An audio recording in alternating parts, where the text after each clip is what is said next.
Hello friends, तो कैसे हैं आप सब लोग। आज की इस नए वीडियो में आप सभी लोगों का बहुत बहुत स्वागत है। आज की इस वीडियो में मैं आप सभी लोगों को सी टेट पास करने का कुछ ऐसे आपको ट्रिक बताने वाला हूं, जो कि आपको इस एक ट्रिक से आपको एग्ज़ाम जो है वो क्लियर हो जाएगा। यदि आप बार बार इसके लिए फेल हो रहे हैं, 3 बार 4 बार इस एग्ज़ाम को दिला चुके हैं, चाहे पेपर 1 और पेपर सेकेंड किसी भी एग्ज़ाम को आप दिला रहे हैं, किसी का भी तैयारी कर रहे हैं, लेकिन बार बार इसका तैयारी करने के बावजूद भी आप इस एग्ज़ाम को क्लियर नहीं कर पा रहे हैं, तो आपको आज की इस वीडियो में मैं कुछ सी टेट पार्ट पास करने के लिए आपको कुछ ट्रिक्स बताने वाला हूं, जो कि आप इस एक ट्रिक के इस्तेमाल से ही आप इस एग्ज़ाम को पास कर सकते हैं। आज की इस वीडियो में मैं आप सभी लोगों को कुछ ऐसे टैग वर्ड्स आपको बताने वाला हूं, जिसकी मदद से आप सी टेट एग्ज़ाम जो है वो क्लियर कर पाएंगे, जिससे आपको इन सभी टैग वर्ड्स का इस्तेमाल करने से और इस ट्रिक का इस्तेमाल करने से आपको 100% इसमें सफलता जो है वो मिलने वाला है। तो इस वीडियो में लास्ट तक ज़रूर बने रहिए। पता है कि आप इस वीडियो में इसलिए आए हैं क्योंकि आपका सी टेट जो है वो क्लियर नहीं हुआ है और आप किसी तरीके से सी टेट एग्ज़ाम को पास करना चाहते हैं। इस दिसंबर 2024 का जो एग्ज़ाम है, इस एग्ज़ाम को पास करने के लिए आप ही इस वीडियो में क्लिक किए हैं, इस वीडियो में आए हैं। तो चलिए हम जल्दी से वीडियो स्टार्ट करते हैं। मैं दावा करता हूं कि इस वीडियो को देखने के बाद, इस 5 मिनट का वीडियो को देखने के बाद आपका जो सी टेट जो है वो क्लियर हो जाएगा। इस ट्रिक को यदि आप फॉलो करते हैं तो आपका सी टेट जो है वो पूरी तरीके से क्लियर ज़रूर हो जाएगा। तो चलिए हम जल्दी से इस वीडियो को हम स्टार्ट करते हैं कि कौन सा ऐसा ट्रिक है जिसकी हेल्प से आप अपने सी टेट एग्ज़ाम को क्लियर कर सकते हैं और आपका टीचर बनने का सपना जो है वो पूरा हो सकता है। तो चलिए हम जल्दी से स्टार्ट करते हैं। तो जैसे कि आप यहाँ पास स्क्रीन में देख रहे हैं, इसी तरीके के क्वेश्चंस जो होते हैं वो आपके एग्ज़ाम में पूछे जाते हैं, जिसके लिए आपको इसमें प्रिपरेशन करना है, किस तरीके से आपको इसमें आंसर देना है। तो छात्र के अवांछित व्यवहार के संशोधन हेतु सबसे प्रभावी विधि इसमें से कौन सा है। उसके माता पिता को सूचित करना, छात्र को दंडित करना, नज़रअंदाज करना, या फिर अवांछित व्यवहार के कारण का पता लगाना और उसका उपचार का सुझाव देना। तो इसका जो है राइट आंसर आप किस तरीके से इसमें लोगे। तो जैसे कि इसमें किस तरीके से क्वेश्चन पूछा है, तो ये पूरी तरीके से पॉजिटिव क्वेश्चन है। तो आपको इसमें आपको क्वेश्चन जो है वो इसमें आपको किस तरीके से आंसर लेना है। तो आपको इसमें पॉजिटिव क्वेश्चन पूछा है, इसलिए आपको पॉजिटिव तरीके से आपको इसका आंसर जो है वो लेना है। तो इस तरीके से इसका आंसर जो है वो ऑप्शन नंबर डी जो है वो करेक्ट हो जाएगा, क्योंकि आपको ये छात्र केंद्रित विधि है। तो आप इसमें किस तरीके से कर सकते हैं, आप छात्र को ही, किसी बच्चे को ही आप इसमें सब कुछ मानेंगे, है ना, और उसी के अनुसार ही आप इसमें अपना आंसर को देंगे। तो इस तरीके से अवांछित कारणों के कारण का पता लगाना है और उसके उपचार का सुझाव देना है। तो इस तरीके से आप इसमें छात्र के अवांछित व्यवहार के संशोधन हेतु से ये सबसे प्रभावी विधि होता है। तो आप इस तरीके से इसका आंसर जो है वो पॉजिटिव क्वेश्चन का आंसर हमेशा पॉजिटिव रहता है। तो आपको इस तरीके से इसका पता करना है इसमें आंसर। अब हम इसमें देख लेते हैं कुछ पॉजिटिव जो टैग वर्ड्स हैं, जैसे कि अवसर प्रदान करना, प्रोत्साहित करना, प्रेरित करना, मातृभाषा को स्वीकार करना, बच्चों के साथ चर्चा करना, सही कारण का पता करना, सृजनात्मक हो गया, और गतिविधि, अर्थपूर्ण अधिगम, भाषण में विभिन्न रूपों का प्रयोग, बाल केंद्रित, हस्तपरक विधि, या फिर करके सीखना। यदि इस तरीके से क्वेश्चन में आपको इस तरीके से सवाल है इन सभी चीज़ों के बारे में पूछा हुआ है, तो इसका मतलब ये है कि ये क्या है, किस तरीके से क्वेश्चन है। तो ये जो इस तरीके से यदि आपको क्वेश्चन पूछा जाता है तो ये पॉजिटिव तरीके का क्वेश्चन है। तो इन सभी तरीके यदि शामिल है उस क्वेश्चन में, ये सभी टॉपिक शामिल है, तो आपको उसका आंसर जो है वो हमेशा पॉजिटिव आंसर ही लेना है, और जो नेगेटिव ऑप्शन रहेगा उसको आपको नेगलेक्ट कर देना है, उसको हटा देना है। इसके अलावा यहाँ पर आप देख सकते हैं दैनिक जीवन से जोड़ना, दृश्य श्रव्य सामग्री या गतिविधि विधियाँ, विविध गतिविधि, या फिर सर्वांगीण विकास से यदि आपका क्वेश्चन जो है वो संबंधित है, तो ये क्या है, इस तरीके का जो क्वेश्चन आता है वो सत्य होता है, पॉजिटिव होता है। तो आपको इसके लिए आपको हमेशा पॉजिटिव ऑप्शन ही आपको चूज़ करना है। अब हम यहाँ पर देख लेते हैं एक क्वेश्चन इस तरीके से पूछा जाता है हिंदी भाषा का ही, तो भाषा अर्जन के संबंध में कौन सा कथन जो है वो उचित नहीं है। अभी हमने जो पॉजिटिव जो टैग वर्ड्स हमने इसमें देखे थे, इन्हीं में से आपको मैं एक क्वेश्चन दे रहा हूँ, तो इसका आंसर जो है वो क्या हो सकता है आपको बताना है। तो भाषा अर्जन के संबंध में निम्नलिखित में से कौन सा कथन जो है उचित नहीं है। तो सारी यहाँ पर से कौन सा कथन है, नेगेटिव आपको चूज़ करना है। तो नेगेटिव पहले क्वेश्चन सॉल्व कर लो, इसके बाद आपको इसका टैग वर्ड मैं आपको इसमें बताने वाला हूँ। तो पहला ऑप्शन है, सभी बच्चों में भाषा अर्जन की स्वाभाविक क्षमता होती है। भाषा अर्जन केवल नियमों से ही सीखा जा सकता है। भाषा अर्जन को सहज बनाने के लिए समृद्ध भाषिक परिवेश होना चाहिए, या फिर विद्यालय बिना विद्यालय के भाषा अर्जन संभव है। तो आपको आज संभव है, बिना विद्यालय गए भी आप इसमें भाषा समझ सकते हैं ना, अर्जन कर सकते हैं। तो इसका जो राइट आंसर है इसमें ऑप्शन नंबर बी हो जाए, क्योंकि भाषा अर्जन केवल नियम के द्वारा ही सिखाया जा सकता है। ये कथन क्या है, ये गलत है।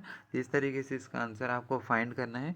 नेगेटिव क्वेश्चन का आंसर हमेशा ही नेगेटिव होता है। तो इस तरीके से आपको इसका आंसर जो है वो फाइंड करना है। आप देख लेते हैं, जैसे कि यहाँ पर नेगेटिव टैग वर्ड इसमें दिया हुआ है कुछ।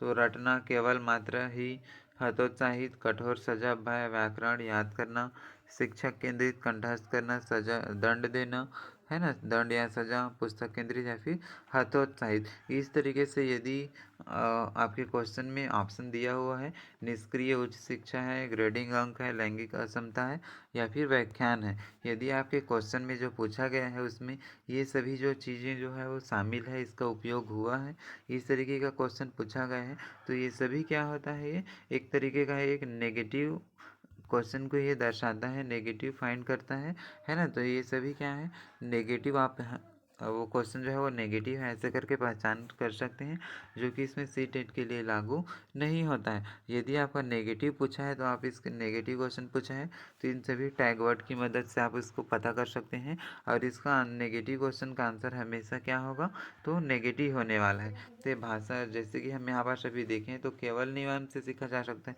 केवल एक क्या है, तो केवल जो होता है वो एक गलत तरीका है ना, यानी कि गलत बोला जाए तो ये नेगेटिव आपका टैग वर्ड है, जिससे आपको इसमें पता चल जाता है कि ये इसका आंसर जो है वो नेगेटिव होने वाला है। तो इस तरीके से पॉजिटिव और नेगेटिव टैग वर्ड्स हमने देख लिया, साथ साथ इसका और कुछ क्वेश्चन हमने इस वीडियो में देख लेते हैं। जैसे बच्चे के भाषा विकास को समृद्ध करने के लिए निम्न में कौन सा कारण जो है वो उपयुक्त है। तो इसका जो आंसर जो है वो कौन सा हो जाएगा, तो बच्चों की भाषा को समृद्ध करने के लिए, यानी कि उसकी भाषा को बढ़ाने के लिए कौन सा नम्र या निम्न कारण जो है वो उपयुक्त है। तो हम यहाँ पास उनके अभिभावक को कार्य नहीं सौंपेंगे, है ना, और समझ ना आने पर उसको दंडित भी नहीं करेंगे, या फिर उसको कंठस्थ करना मतलब रट्टा मरवाना है, तो ये नेगेटिव हो गया। तो इसका इस तरीके से जो क्वेश्चन पूछा जाएगा, तो उसका आंसर आपको हमेशा क्या लेना है, एक पॉजिटिव लेना है। बच्चों को आपको भरपूर अवसर देना है, अवसर उपलब्ध कराना है, जिससे उसका समृद्ध भाषा का समृद्ध जो है वो बढ़ सके, है ना। तो इस तरीके से आपको अपना क्वेश्चन का आंसर जो है वो फाइंड करना है, पता लगाना है। नेक्स्ट है, पठन पाठन के अंत में ऐसे अभ्यास और गतिविधियां हो जो, यहाँ पर आप देख सकते हैं, बच्चों को स्वयं कुछ करके सीखने का अवसर प्रदान करें। तो इससे आपको पता चल रहा है कि ये किस तरीके का क्वेश्चन है ये, तो हमेशा ये पॉजिटिव तरीके का ये क्वेश्चन है। तो इसका आंसर हमेशा कौन सा हो जाएगा, तो इसका आंसर हमेशा पहला ऑप्शन हो जाएगा, या फिर इस तरीके से आप आंसर फाइंड कर सकते हैं कि जिसमें बच्चों को स्वयं कुछ करने और सीखने का अवसर प्रदान किया गया हो, वही आंसर हमेशा ये होगा इस तरीके से क्वेश्चन में। तो इसका आंसर जो है वो ए ही हो जाएगा। अब हम यहाँ पर देख लेते हैं, सी टेट का आपको एग्ज़ाम दिलाते समय आपको इन सभी चीज़ों में ध्यान देना है, जैसे कि यहाँ पर बच्चों को सम्मान देना है, हमेशा बच्चों को ही बड़ा मान के आपको यहाँ पर इस एग्ज़ाम को आंसर जो भी आपको फाइंड करना है उसको लेना है। साथ ही साथ समझो कि बच्चा भगवान है ना, बच्चा भगवान है ऐसे समझ करके आपको इसका आंसर जो है वो फाइंड करना है। साथ ही साथ बच्चों को सम्मान देना है, इसको भगवान समझ के आपको आंसर देना है। इसके अलावा आसान प्रश्न के लिए सबसे अधिक समय आपको देना है, और कठिन प्रश्न के लिए सबसे बड़े विकल्प का आपको चयन करना है। जैसे कि कोई प्रश्न कठिन रहता है, तो उसके लिए आपको बड़े विकल्प का आपको चयन करना है, और साथ ही साथ जो आंसर जो है वो, जो प्रश्न जो है वो एकदम छोटा रहता है, तो उसके लिए आपको अधिक समय देना है, क्योंकि ऐसे में जल्दबाजी में गलती हो जाता है कि छोटा प्रश्न है ऐसे करके हम कुछ भी यहाँ पर लगा लेते हैं आंसर, और वो आंसर हमारा गलत हो जाता है। तो ऐसे क्वेश्चन में आपको ज़्यादा इसमें समय देना है। नेक्स्ट है यहाँ पास टैग वर्ड यहाँ पास दिया हुआ है, जैसे कि उपरोक्त सभी या ए बी दोनों विकल्प जैसे ऑप्शन का आपको चुनाव करना है। मतलब जैसे कि अधिकतर क्वेश्चन जो है एजर्सन और रीजनिंग वाला पूछा जाता है, तो इसका जो अधिकतर क्वेश्चन का आंसर हो सकता है वो या तो उपरोक्त सभी होता है या तो ए बी दोनों होता है। तो ऐसे ऑप्शन का आपको अधिक मात्रा में आपको चुनाव करना है। साथ ही प्रश्न के विकल्पों को करने से पहले देखें कि कौन सा ऑप्शन जो है वो गलत है। यदि पॉजिटिव क्वेश्चन पूछा गया है तो इसमें सबसे पहले देखो कि कौन सा ऑप्शन जो है गलत है। यदि 4 में से 3 ऑप्शन जो है वो गलत है तो आपको चौथा ऑप्शन जो है वो आपका राइट हो जाएगा। तो इस तरीके से आपको नेगलेक्ट करना है। साथ ही यहाँ पर देख लेते हैं हिंदी के लिए सभी गद्य पद्य के प्रश्न करते समय ध्यान रहे कि पैसेज से ही आपको उत्तर आपको ढूंढ कर देना है। अपने से आपको दिमाग लगा के इसमें आंसर नहीं देना है, क्योंकि गद्य पद्य में हमेशा गद्य पद्य को ही देखकर इसमें आंसर देते हैं।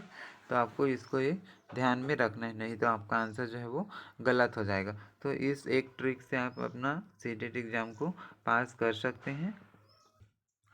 तो ये सभी टॉपिक था जिससे आप ये सभी ट्रिक था जिससे आप अपना सीटेट एग्ज़ाम को क्लियर कर सकते हैं। यदि बहुत सालों से आप इसका तैयारी कर रहे हैं लेकिन आपका सीटेट एग्ज़ाम क्लियर नहीं हो पा रहा है, तो आप इसके लिए इस ट्रिक को एक बार आप फॉलो करके ज़रूर देखिए। आपको इसमें 100% आपको इस बार आपको सफलता मिलने वाला है, जिससे आप अपना सीटेट एग्ज़ाम को इस एक ट्रिक से आप इसमें क्लियर कर सकते हैं। तो ये इसी तरीके का आपको और टैग वर्ड्स की आपको जानकारी चाहिए तो इसी तरीके की ट्रिक्स यदि आपको चाहिए जिससे आप सीटेट एग्ज़ाम क्वालिफाई कर पाएँ, तो आप इस चैनल को सब्सक्राइब ज़रूर कर सकते हैं। यदि आप इस चैनल पर पहले बार आए हैं तो इस चैनल को सब्सक्राइब ज़रूर करें और साथ ही साथ इस वीडियो को लाइक ज़रूर करें।